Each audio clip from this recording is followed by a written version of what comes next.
Good evening and a very warm welcome to First Issues. A couple of weeks ago, we detailed the unprecedented threat that one of our greatest tourist attractions, the African elephant, is facing. A threat that has far-reaching repercussions for the nation, including a potentially negative economic impact on the next proposed industry of focus, the tourism sector. And with organized crime becoming more involved in the illegal ivory trade, the money generated from the slaughter of elephants is being used to fund other illicit activities, such as human trafficking and drug smuggling. We are arguably losing elephants at a faster rate than any time in their history. You know, in the time that we have conducted this interview, an elephant has died because of its tusks. That's 96 a day. The people behind this natural holocaust are essentially organized crime. We're dealing with very sophisticated criminal networks here. Tonight we speak to China's ambassador to Botswana, Mr. Zheng Zhuqiang, to find out what the country that is said to account for around 70% of global demand for ivory is doing to curb the illicit ivory trade and its resultant massacre of the African elephant.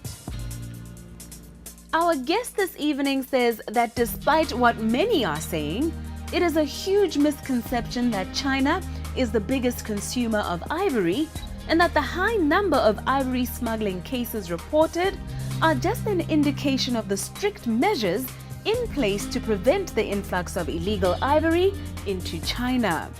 According to Ambassador Zheng, the country takes the protection of wildlife and endangered species very seriously, and the world should realize that conservation has long been an important area of focus for China.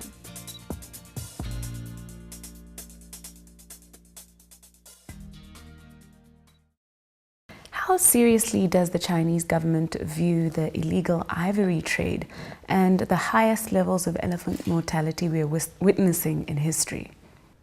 And before I answer your question, I want to take this opportunity to say 新年好, it means Happy New Year.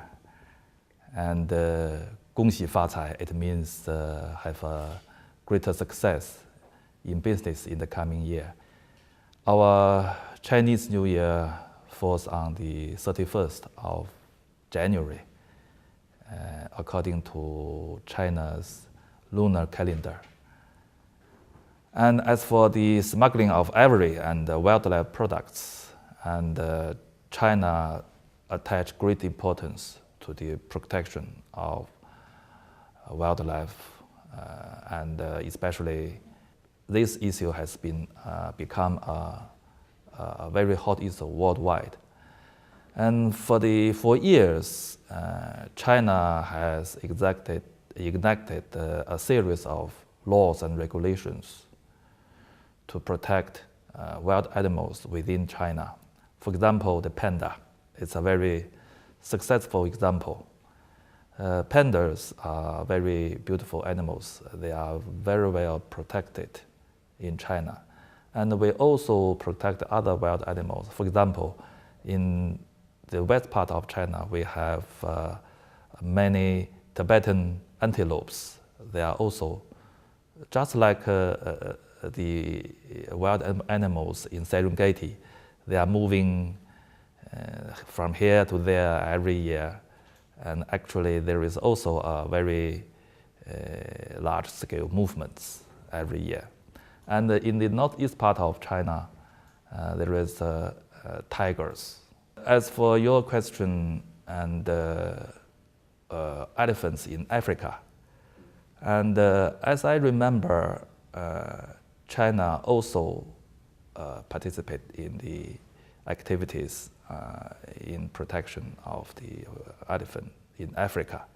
For example, China actively participate in the international conference on the protection of African elephants. Last year, Chinese government sent a delegation headed by the Vice Minister of China State Forestry Administration.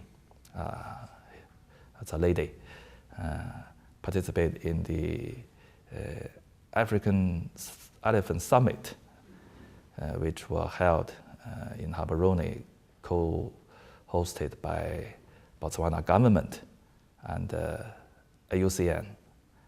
And in that conference, a lot of measures has been taken in protection of African elephants.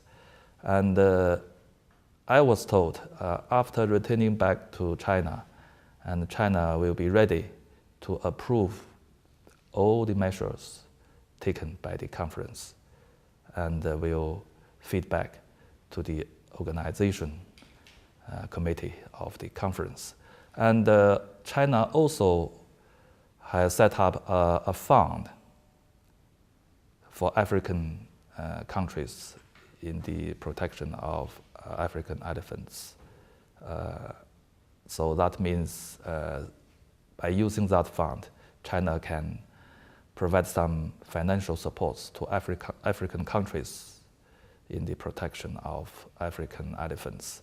And there is a news, I don't know if you have noticed, also in the last year, end of last year, China openly destroyed 6.1 tons of ivory in Guangzhou, the southern city in the south of China. So it showcased the resolve of Chinese government to crack down the illegal smuggling and trafficking of ivories.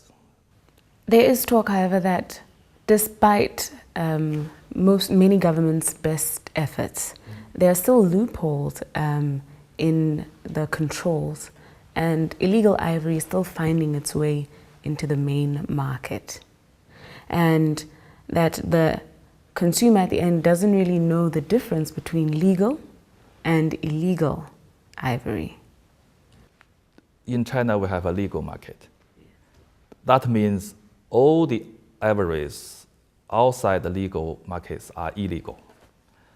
So just as I mentioned before, Chinese government have taken a lot of measures to curb the smuggling and trafficking of wildlife products, including ivories. And especially in recent years, you can find a lot of illegal ivories has been found in China. And just as I mentioned, China has established a combined mechanism to curb the smuggling of ivories. And in recent years, more cases has been found. That means a lot of wild life products, and including ivories, has been confiscated. That, I think it can only prove that the mechanism is very efficient and effective. Actually, the smuggling and trafficking in China is decreasing in recent years, not increasing. So maybe people have wrong conclusion that because there are more cases concerning China, that China is the main destination. But actually, we have taken a lot of measures. You know, China's law and regulation maybe is the strictest in the world. And if someone smuggle ivories, maybe with a large quantity of them, it's against the law. They are criminals. They can be sent to prison. But there are a lot of such kind of cases. Some people are judged and sent to prison in China. I found in recent years, some African countries also follow suit. And this morning I got a news. Kenya sent a person into prison because of the ivory smuggling. Ambassador Zheng says the illegal ivory trade is best addressed by a concerted and international effort by everyone along the supply chain. The wildlife protection involves many countries. It involves the wildlife habitat countries, such as African countries. It also involves the transit countries. And of course, it also involves the consumer countries. So only all those countries work together. And through the whole chain to control the smuggling, I think the protection can be successful. Welcome back to the show. A few years ago, when the Competition Authority was newly instituted and the paint on the walls at their first location was yet to dry, First Issues was there to find out about the new entity and the man who had just been positioned as its head. Cut forward to 2014, and the authority is fully operational and settling its now appointed staff into a new center of operations. How have their formative years progressed? And is the ordinary Motswana enjoying tangible returns from the work of the Competition Authority? Join us as we catch up with Mr. Kaira. What tangible benefits to the consumer can you point to through your work in the past few years? The role of the Competition Authority is to promote competition, prevent anti-competitive behavior. And the underlying assumption is that by promoting competition, protecting competition, and preventing conduct in the economy that prevents the attainment of effective competition, you ensure that you have an industrial base in a country that is then responsive to the needs of the consumer. Of course, in terms of empirical evidence to demonstrate what benefits have really trickled down to the consumer, we are yet to undertake a study to show how exactly our interventions in the economy have led to those tangible benefits on the ground. But I can point out a number of examples where we have prevented the creation or the increase of dominant market power, which is a source of abuse in the market. In the security services industry, we did stop a transaction that would have increased the market share of a leading security industry player at that particular time. We have also intervened in a number of cartels in the economy, which in and of themselves create a deterrent effect to other parties to think twice before they engage in those kind of cartels which fix prices. In a fair capitalist economy, it is only fair that the entrepreneur or company with more business savvy gets a greater piece of the proverbial pie. But where does dominance or monopolization of the market cross the line into anti-competitive practice? The line that we draw when we're talking about a dominant firm is that, yes, businesses should grow to be competitive. But if there's another business that is using underhand methods to frustrate the growth of another business, then such should be dealt with by laws which include the Competition Act and probably the DCEC Act, the PPADB Act, and so forth in relation to specific issues that they deal with. And so the thin line comes in when the dominant firm engages in an act of a list of them which are in the competition regulations include, for instance, pricing their product below the cost. It does not make sense for a business person to be in business and price your product below the cost. Also to allocate markets in terms of distributors. Also, we're looking at excessive pricing where the dominant firm charges a price that is unreasonably higher than the economic cost. We're also looking at discriminatory terms and pricing, that when a dominant firm engages in giving discriminatory terms and conditions to its suppliers or buyers downstream, then the law comes in to deal with those matters as anti-competitive because they are creating an uneven playing field. And the reason is simple, that the dominant firm's conduct in the market has far-reaching consequences on other players than a small firm would. So that is where the dividing line comes in. How do you determine dominance by a player within an industry? Fortunately, we don't determine as a competition authority which company is dominant. The law itself has determined. So Section 30 of the Act does talk about the dominant position of market power, which the authority should then deal with in relation to abuse. And then the competition regulations have defined dominance as any company which has at least 25% market share in Botswana.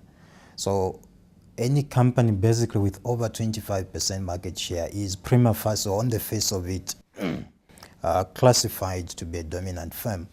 But of course, it may happen that a firm that has that kind of market share, depending on the structure of the market, doesn't actually exercise market power on the market. And it's the exercise and how that market power is exercised which qualifies a company, whether it is a dominant firm or not. And the exercise of market power is usually seen in terms of pricing. Does this company price its products in such a way that it does not take a serious view of what the competitors' prices are? Does this company have terms and conditions of purchase or supply that the customers or the middle business persons that it deals with are not able to react to effectively? Does this company have any other trading terms and conditions or a product that has a unique competitive advantage such that no other player in the market is able to actually achieve those same competitive advantages that a company has? So suffice to add as well that being dominant is not an offense under the Act. It's not an offense in any other legislation. Even being a monopoly is not actually an offense in the Competition Act of Botswana. It's not an offense in any of the competition laws in Southern Africa or Eastern Africa or even in Europe. So usually we are confronted with these matters about what are you doing about this monopoly, what are you doing about this dominant firm? A dominant firm can grow because they're able to do business better than anybody. And you can't punish a company for being better than others in that sense. I think that would be retrogressive if you had a law which says you can't grow beyond 25%. You have to remain at 24%. Because it's just good business. It is, yes. And I know that one of our aspects is try to educate the public. But the government, of course, has set up other institutions such as LEA, CEDA, and so forth, which also assist in certain aspects of business promotion. So you have, for instance, in the retail sector where somebody asked us a question, rather complained to the competition authority that we should stop a certain retail outlet from opening up shops in the villages and everywhere where small shops exist. But growth generally in Botswana, what I know is that no supermarket is prevented as long as you are registered in Botswana from, as a Botswana registered supermarket chain, from growing your business in any part of the country where you think you can make money. And I think that is very important to say. That is not anti-competitive. It's actually pro-competitive. Of course, with the casualty that the small-scale businesses may not compete because they don't have the negotiating power in terms of supply linkages and connections that come with running a retail operation, and also vertical linkages that are very important. Find that some big supermarkets will be vertically integrated where they run farms which supply their own vegetables. Sometimes they would even run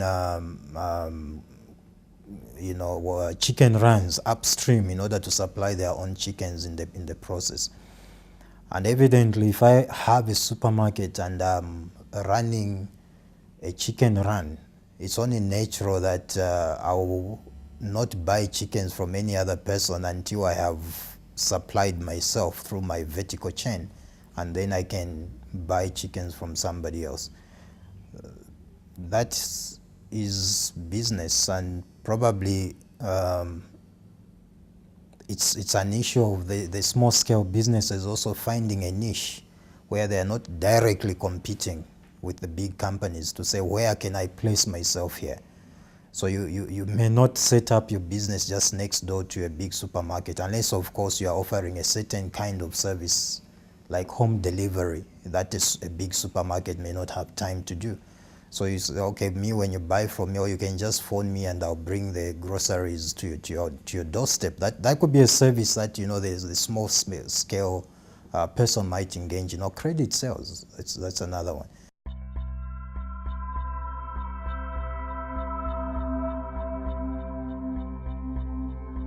In the first week of February, FNB will be bringing together some of the most brilliant minds in business in what will be the anniversary of the 20th Budget Review Seminar. First Issues will make sure that you do not miss out on a conversation that will give you insight into the economic outlook for 2014.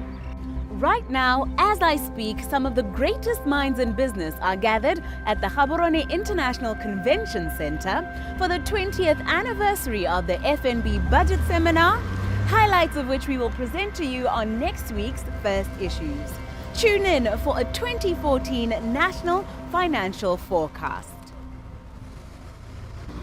We thank you for tuning in to the program. If you'd like a recap of this episode or any other previous First Issues episode, feel free to look us up on Facebook, YouTube, or Twitter. From me, Nameto Sibina, the team behind First Issues, and our sponsors First National Bank, we wish you a good night and pleasant viewing.